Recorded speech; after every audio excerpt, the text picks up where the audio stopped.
No, you don't have to sell me on the idea of cell phones. I'm talking to you right now. Whoop, excuse me. Hey, mister.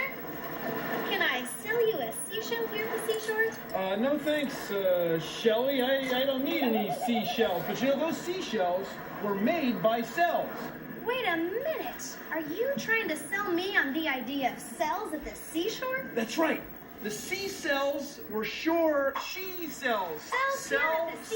No, wait. At the seashell. The shore cells. The cells. That's the key word. Bill Nye the Science Guy. Bill Nye the Science Guy. Bill. T minus 7 seconds. Bill Nye the Science Guy. Bill Nye the Science Guy. Brought to you by cells. They're growing all the time. Right under your nose.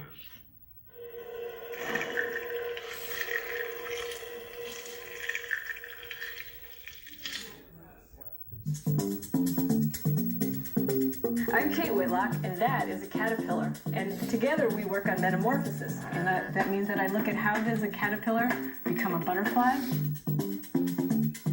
These are the different stages of the animal. So we looked at the little teeny one guy here. And then this is the next stage. And then the next one. And this one here, he's lying really quietly because he or she... Well, no, they're actually, this one is getting ready to turn into this stage. And what they do is they can't keep growing because they have cuticles. So it's kind of like what your nails are made out of. That kind of stuff, only thinner. So like you grow and what happens? Your skin grows too, right? Well, these guys grow and their cuticle doesn't grow. So they have to get rid of it and move on to the next stage. On the bottom It's of probably these tired. caterpillars, what are these black things? What are they for? They're like little hairs, and that's how they. Yeah, and that's how they hang on. Actually, do you know what happens when they get to this stage? What do you think happens? So what do? You're at this stage, and you need to become a butterfly. Start making a cocoon. Right, and that's what these guys are doing. See how they're getting? They turn dark? Well, they have to make this dark brown outer cuticle, right? Because they need protection, and inside there, they reshape themselves into a butterfly. They kind of sit in here and they reorganize all of their cells. And some cells die, and some new cells are made, and they make wings. Because do these guys have wings? No. Do you see any wings anywhere? No. So how do you think they make wings? I mean, what do you do? I mean, how would you make wings? If I said, okay, make a wing. I'd find some materials or something to put them together. Right, and that's what these guys do, and their materials are cells. And they have the cells multiply, so they get lots of these cells, and the wings are made out of their skin cells. How long do they stay In each stage, it depends upon amount of food. One of the messages that tells them to do that is they get to a certain size. So do you know, like, when you become an adult, there's hormones involved, right? And it makes you change. And it's the same in these animals. There's hormones that make them go through each of these life stages, right? And then there's hormones that trigger going to this stage. And then this actual part where they come out. Oh, and see, this guy's coming out now. I guess it was a caterpillar. Yeah. It doesn't look like it now. Ah. Most of the food we eat is made from cells. This is bread dough. See how it's squishy, like it's full of air? That's because it's made with yeast cells. Yeast is alive.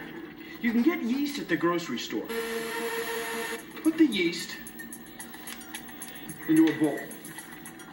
Then add about 200 milliliters of warm water. And about 20 grams of sugar. Stir it up.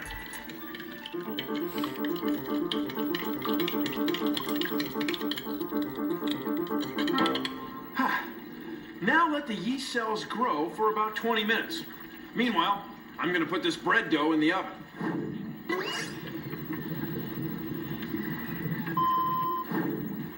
Now, take a look at your yeast.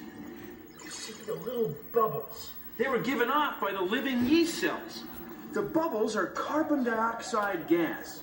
It's the same gas our cells give off when we go.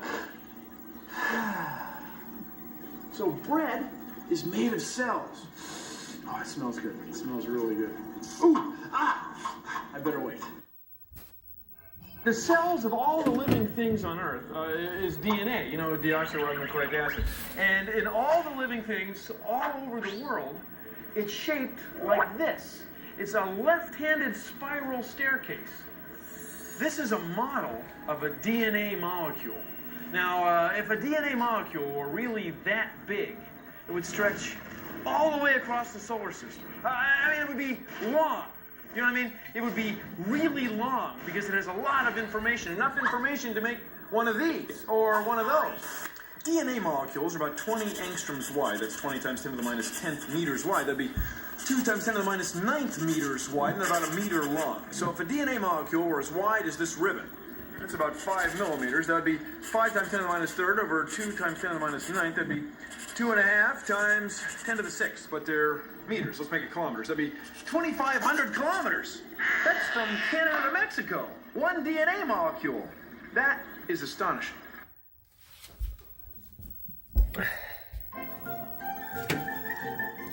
Take a look at this. This is cool.